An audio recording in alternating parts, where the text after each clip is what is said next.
Podcast. Se estima que más de 70 millones de personas en el mundo tienen algún tipo de disautonomía y de entre ellas el 70-80% son mujeres. Por eso hoy en Health Café vamos a hablar de esta importante enfermedad.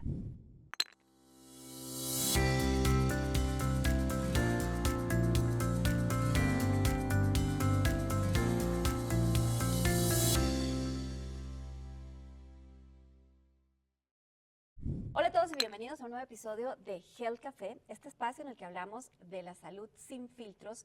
Y tenía yo pendiente hablar de algo que cada vez se comenta de forma más frecuente y es la disautonomía. Así que me da muchísimo gusto darle la bienvenida en este set al doctor Víctor Hugo Córdoba, alguien a quien admiro profundamente, pero que además quiero muchísimo. Así que hasta que se nos dio, doctor. Bueno, queridísima Juana, ya estamos aquí una vez más. Ya estamos Gracias, aquí. Gracias. El doctor Víctor Hugo Córdoba es un extraordinario internista que además, si tienen tiempo y quieren saber más, hicimos un documental hace unos años que se llama Médicos Mexicanos en Línea de Batalla. Maravilloso. De entre los cuales el doctor Víctor Hugo Córdoba es uno de los protagonistas del documental, así que luego les comparto yo también el link para que se puedan ver el documental. Pero doctor, hoy vamos a hablar de disautonomía.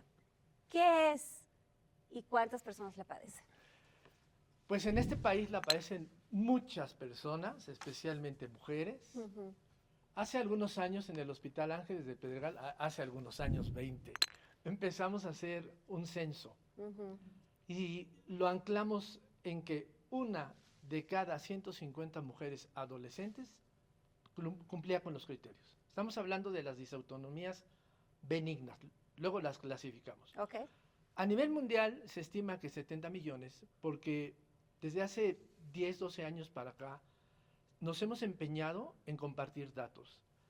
Y la certeza se ha aumentado gracias a las pruebas que van directo a corazón y a cerebro. Así es que si queremos hablar de disautonomía, estos son los dos márgenes para poder decir científicamente aceptable que estamos hablando realmente de una enfermedad. Ok.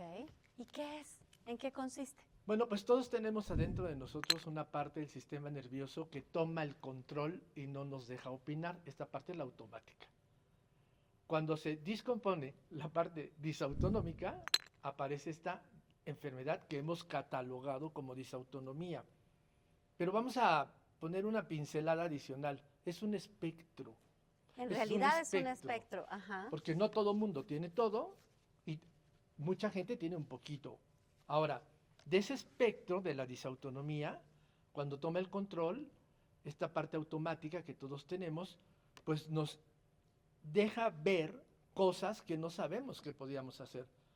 Por eso es que alguien se puede parar rápido y controla perfectamente y no se marea. Pero cuando se pierde ese control, se marea, tiene taquicardia, y esto es uno de los datos claves. La taquicardia, el corazón rápido, cuando te levantas de manera súbita y te mareas. Ese es uno de los síntomas más Este frecuentes. es uno de los síntomas más importantes y más frecuentes, porque la parte automática, vamos a suponer, tú masticas algo, y es totalmente voluntario.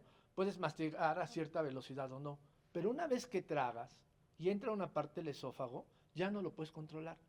Quien te lo lleva es la parte automática. Y así. Otro ejemplo puede ser cuando tú decides fijar la mirada en algún lugar. Tú decides fijarla ahí, pero los aspectos delicados de cuánto haces y qué profundidad ya no están en tu control. Es la parte automática. Alguna de las respuestas sexuales, por ejemplo, tiene mucho de control voluntario y llega un momento donde el órgano genital, las hormonas van por su lado. Ya no es lo que puedes controlar. La típica es cuando por alguna razón vas a vomitar y aguantas y aguantas y aguantas y llega un momento donde ya no puedes controlar, igual que la diarrea, ¿no?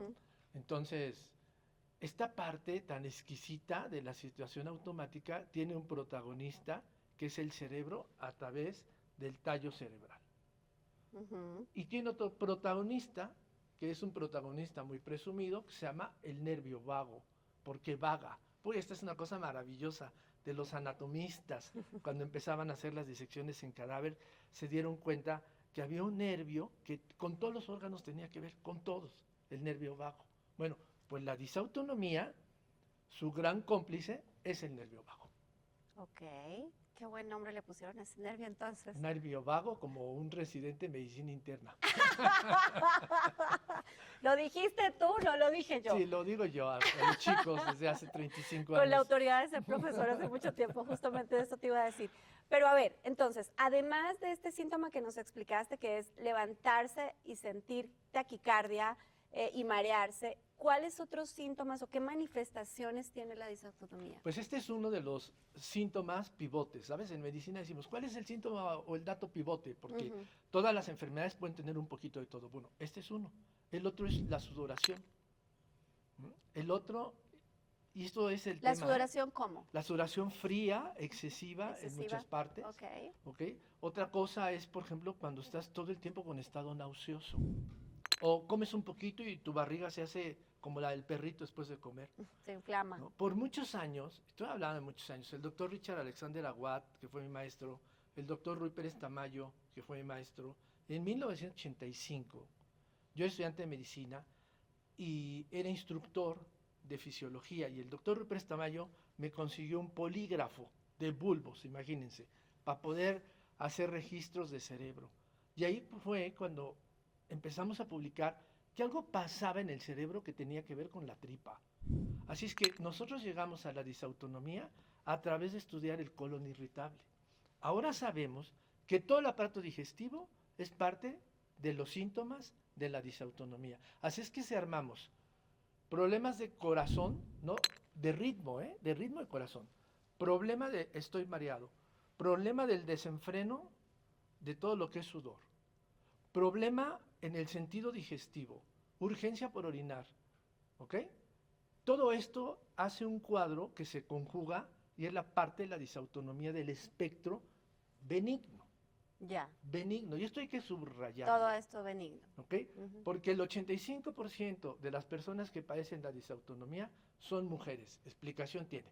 Ahorita vamos a entrar a ese tema ahora, pero entremos a la definición de la disautonomía maligna, ¿es correcto? ¿Es correcto? Ok, ¿a qué se refiere? Hay enfermedades del encéfalo y la médula espinal que aparecen tarde y la parte vaga, la parte del nervio vago y la parte automática que estamos hablando se altera por infiltración de enfermedades como desmielinizaciones, ¿no? Cuando se pierde la mielina, como algún tipo de cáncer, como algún tipo adelantado. Es uno de los datos adelantados del Parkinson, por ejemplo. ¿Ok?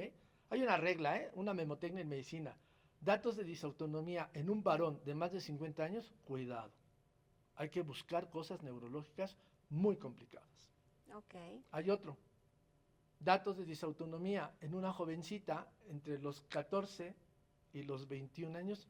Hay que explicar mucho, hay que cuidar, hay que diagnosticar, pero es benigno. Pero es benigno. A ver, me encanta cómo lo explicas porque pocos colegas tuyos se atreven a usar las palabras que tradicionalmente usamos todos en el día a día y no las técnicas, y eso hace que lo podamos entender mucho mejor. Y justo entrando al tema de las mujeres, yo decía al comienzo que entre 70 y 80% de todos los pacientes con disautonomía son mujeres, y cuando escucho los síntomas, pues se parecen a tantas cosas que yo supongo que volvemos a entrar en estas enfermedades que atacan principalmente a las mujeres y que son relacionadas más con temas emocionales, con temas de ansiedad, que quiero que entremos en ello, pero primero, ¿por qué es más común en mujeres? Por los estrógenos. Y porque el estrógeno, que es una molécula bien grande en realidad, baja al tallo cerebral. Y entonces hay chicas que tienen más sensibilidad a la hormona y hay chicas que tienen menos sensibilidad. ¿Dónde está la sensibilidad? Cuando le toca la puerta la hormona a una cajita. Esa cajita vive en la parte del tallo cerebral, la parte de abajo del cerebro. Y le toca la puerta y le dice, hola, hola, soy un transmisor de señal, y así se llama, neurotransmisor, pero le engaña. Soy un neurotransmisor amarillo, y la cajita es para recibir a los amarillos, pero en realidad es rojo. Y se mete y hace estragos, ¿ok? Porque no es su lugar, como muchas cosas en la vida, ¿no? Como muchas cosas en la humanidad, en el mundo. No es su lugar y hace estrago. Bueno, para que se confunda la cajita, esa alteración de la sensibilidad, se necesita una sola situación, que el voltaje alrededor de esa cajita en el cerebro todo es electricidad, esté como con una joroba que sube y baja.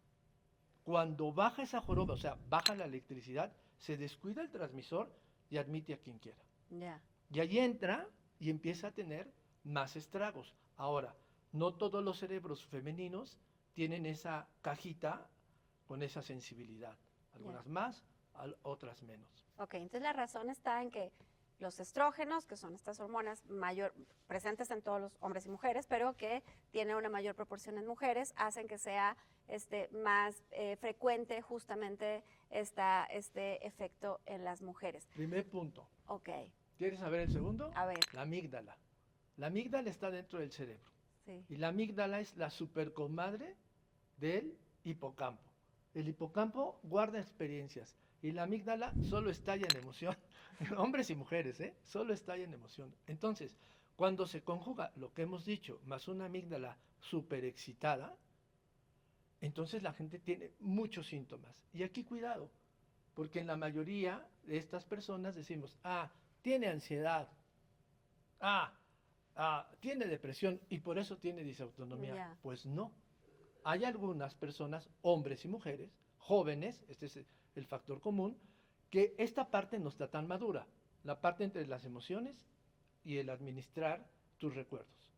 Bueno, luego hay gente que no lo tiene nunca, pero vamos a suponer en la generalidad, ¿no?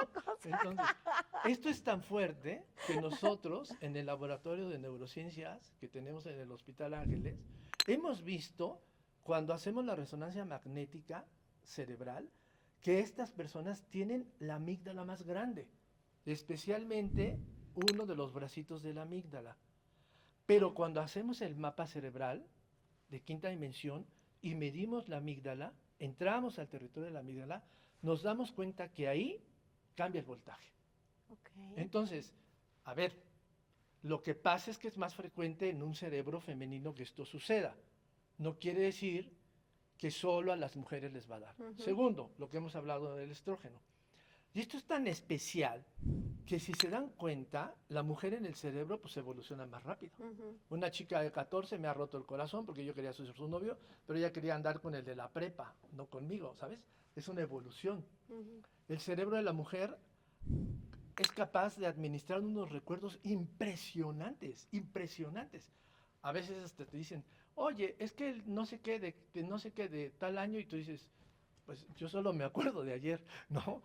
Esto pasa con el cerebro de la mujer, por eso tiene más receptores.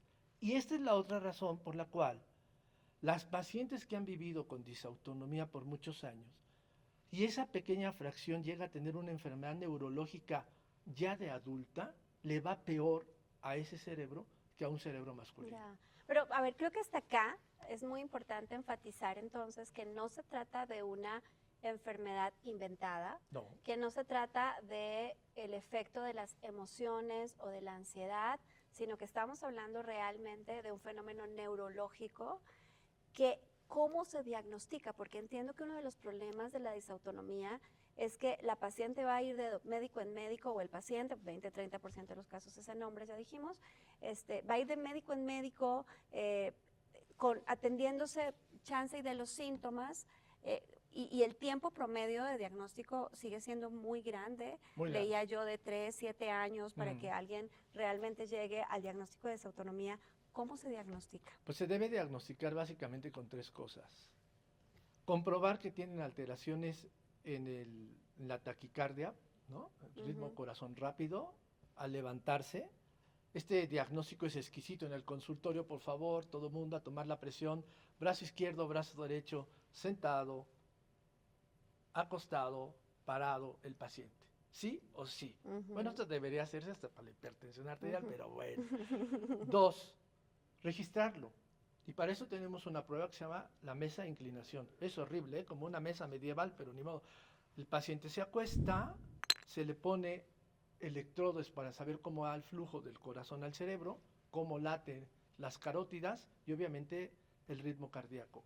Y se acuesta el paciente y lo levantas y lo regresas y luego le das un fármaco con el que abre los vasos y todo mundo que tiene esa sensibilidad va a decir, tuve los síntomas. Los subes y ahí aparecen los síntomas. Eso se tiene que hacer en un laboratorio de cardiovascular como el que tenemos y estar preparados porque podemos llegar a tener arritmias cardíacas. El maestro González Hermosillo, de todos mis amores, que fue quien me enseñó todo esto, pusimos por primera vez esta técnica en el Hospital Ángeles del Pedregal y ahí sigue. Este es el dato duro, lo tenemos que ser los especialistas. Y el otro, el exquisito, cuando medimos en el mapa cerebral que realmente encontramos estos datos de actividad eléctrica y de neurotransmisión que he dicho. Este es el diagnóstico cuadrado. Esto es a través de una resonancia. No, es a través de un mapa cerebral. De un mapa cerebral que se toma como... Se ponen los electrodos, como cualquier electroencefalograma. Okay. Se hace un electroencefalograma normal y después se hacen técnicas de cuantificación. Bueno, ahora hacemos hasta inteligencia artificial y lo que sea, pero buscamos ahí cómo va transmitiendo y podemos colocar en qué lugar están los receptores que hemos dicho que le toca la puerta y falla y lo engaña. Entonces, bueno, lo que nos estás diciendo, doctor, es se trata de una atención multidisciplinaria para llegar a la conclusión de disautonomía que no se ve a ojo clínico, sino que requiere diferentes mediciones como las que nos has explicado de forma tan detallada. Ahora, también encontré, investigando para este episodio, una relación muy estrecha entre disautonomía y COVID. Hasta 30% de los pacientes con COVID largo podrían desarrollar disautonomía, al menos en lo que revisé. ¿Por qué? Es correcto. Especialmente, aquí hay un dato interesantísimo. El COVID largo, en los pacientes que tuvieron síntomas, pero no estuvieron en terapia intensiva. Hay una descripción maravillosa en Nueva York y hay otra maravillosa así del Instituto Nacional de la Nutrición. ¿Y qué está pasando? Estos pacientes tienen un dato clínico muy importante, se llama la niebla mental. Esto es que después del COVID dice, yo ya no pienso igual. Sí, hay mucha gente que dice, justamente esto, he tenido como pérdidas de memoria o como que me siento más lenta a la hora de racionalizar, de pensar, y lo relacionan con este paso que tuvieron por COVID. Déjame hacer aquí nada más un paréntesis. Cuando hablamos de COVID largo, acabaste de decir, se trata de pacientes que no estuvieron hospitalizados, que no estuvieron en terapia. Largo se refiere a cuánto tiempo, un poco para hacer este pequeño paréntesis. El COVID largo es aquellos pacientes que tuvieron COVID, vamos a dejarlo así, y que han pasado más de 10 meses, 12 meses y empiezan a aparecer muchos síntomas y tenemos la evidencia de que ya no es el virus, pero sigue habiendo muchos síntomas de COVID. ¿Okay? Ahí recomiendo, si alguien quiere leerlo y le pone Long COVID Academia Nacional de Medicina, va a encontrar un espléndido capítulo y lo va a ver ahí como lo hemos determinado. Ahora, en disautonomía, lo que nos llama la atención es que mucha gente con Long COVID no estuvo intubado, ni estuvo en una terapia intensiva. Y esto es importante porque a veces pensamos, bueno, solo le va a ir mal a quien estuvo muy mal durante el COVID. Muy complicado. Y es al revés. Ahora, a tantos años, estamos viendo las consecuencias del COVID de la gente que no estuvo tan grave, y son muchas. Las neurológicas son interesantísimas. Son muchas y son amplias, pero hay muchos territorios. De esos, las disautonomías están apareciendo en hombres y en mujeres y en adultos, no jóvenes. El dato inicial es lo que decimos, de la niebla, ¿okay? Pero el otro dato es pacientes que empiezan a tener taquicardias al cambiar de posición o se sienten muy mal cuando se van a meter a bañar y le ponen el agua caliente. O se ponen muy mal cuando están en un estudio de televisión con mucho frío. O son situaciones extremas que los hacen sentir muy mal y que son pacientes que pueden llegar a la sala de urgencias en verdaderos ataques de pánico. Ok, wow. Ahora, entiendo, doctor, que no hay una sola solución para la disautonomía, sino que el tratamiento requiere como una múltiple intervención. ¿Cómo se trata a los pacientes con disautonomía? Pues entre todos, con mucha paciencia y buscando que el paciente nos vaya diciendo clínicamente cómo se siente, porque es un rol muy, muy lleno. A ver, el tratamiento básico con algunos pacientes son ciertas dosis pequeñas de ciertos esteroides por corto tiempo, porque a estas dosis, este fármaco va y busca solo mantener el tono de tus arterias, que es lo que necesitamos, porque el paciente con disautonomía trae el tono para arriba, el tono para abajo, ahí. Y tercero, porque evita una serie de situaciones alrededor de síntomas. Ahora, hay otros pacientes en los cuales, que es otro capítulo, tenemos que dar antidepresivos y ansiolíticos. Ah, y al final, todo esto es porque estoy deprimido. No, no, no, puede estar deprimido y tener síntomas, pero el antidepresivo y el ansiolítico lo necesitamos en ciertas dosis porque disminuye todo ese efecto de la cascada cerebral que hemos dicho.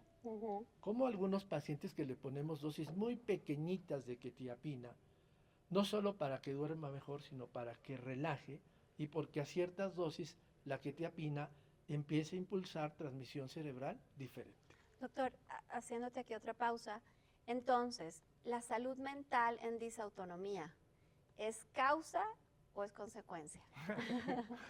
Ay, Juana. Vamos a ver. Las dos, ¿no? Lo que Todas las pasa, anteriores. no nos tenemos que confundir los diagnosticadores. Hay muchas pacientes que tienen ansiedad y depresión como enfermedad y tienen síntomas alrededor, pero no tienen taquicardia postural. Si les hacemos la prueba de inclinación, no sale. Si les hacemos el mapa cerebral, no tiene los marcadores. ¿Ok? No es disautonomía. Tiene datos que se parecen a la disautonomía. Y aquí hay que tener mucho cuidado porque hay mucho estigma con esto. Y dice, claro, está deprimido. No, no es así. Ahora, es cierto que los pacientes que tienen disautonomía, por todo lo que hemos dicho, pues cursan con muchísimos datos de depresión y ansiedad. Ok. Ahora, además de, te interrumpí cuando estabas hablando de la quetiapina o de otros medicamentos en ciertas dosis justamente que se usan también en ansiedad y depresión, ¿algún otro tipo de tratamiento que se use con los pacientes con disautonomía? Mucho ejercicio para la masa muscular. La masa muscular es y será el gran cofactor de muchas situaciones de inflamación. Dietas exquisitas, altas de proteína, si no hay daño renal, altas en proteína, bajas en carbohidratos y sin duda, en algún momento un buen periodo con un terapeuta para que el paciente pueda entender y encuadrar de dónde vienen sus síntomas, porque hay muchas otras cosas que se lo despiertan. Y si no lo hacemos así, el médico se desespera, es la verdad, y empiezas a cambiar medicamentos y empiezas a calma. Al terapeuta, los dos, el médico y el paciente. No, calma, el paciente necesita gente que lo guíe hacia estas cosas. El 96% de las disautonomías benignas van a tardar entre año y medio a 2 para poder llegar al justo medio. Wow. ¿Okay? Sí es un reto importante para pacientes, tratantes y familiares, supongo también. Doctor, te estoy escuchando y siento que uno de los grandes retos debe ser la formación médica, particularmente de las doctoras, los doctores de primer contacto, porque muchos de estos síntomas se pueden confundir con un montón de cosas y entonces ir recibiendo pequeños tratamientos para algunos de estos síntomas. ¿En qué vamos en la formación de los profesionales de la salud respecto de la disautonomía? Vamos con cosas muy tradicionales, ¿no? De cursos, conferencias y situaciones. Creo que un indicador de que hemos llegado es que ya los médicos en sus consultorios buscan la presión arterial, como he dicho. ¿Qué falta? Falta muchísima situación de comunicación digital, muchísima comunicación que no es la tradicional. A los médicos generalistas, todos, médico general, médico internista, médico pediatra y cirujano, ¿ok? Falta mucho trabajo y por supuesto estamos haciendo esfuerzos a través de la Academia Nacional de Medicina y las facultades de medicina de varias universidades para llevar mensajes y no clases, mensaje de estas cosas a un pool interesantísimo.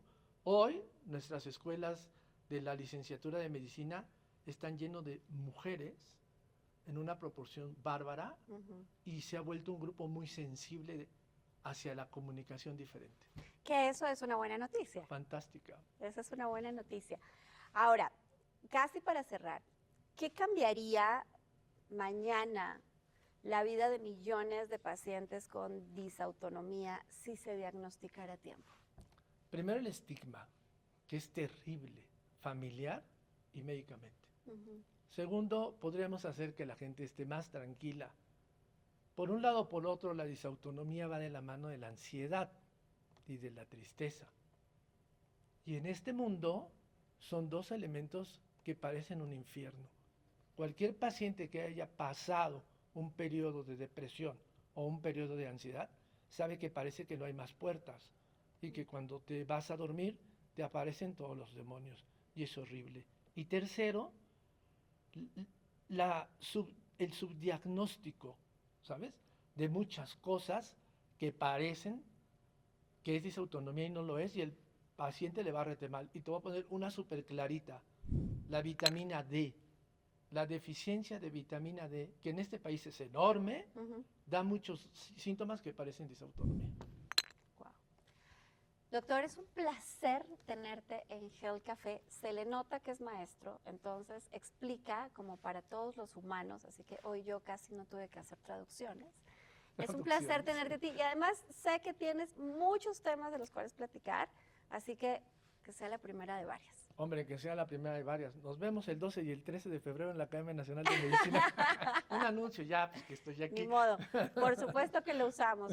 Doctor Víctor Hugo Córdoba, médico internista, Hospital Ángeles del Pedregal. Muchísimas gracias por estar en Juana, Health Café.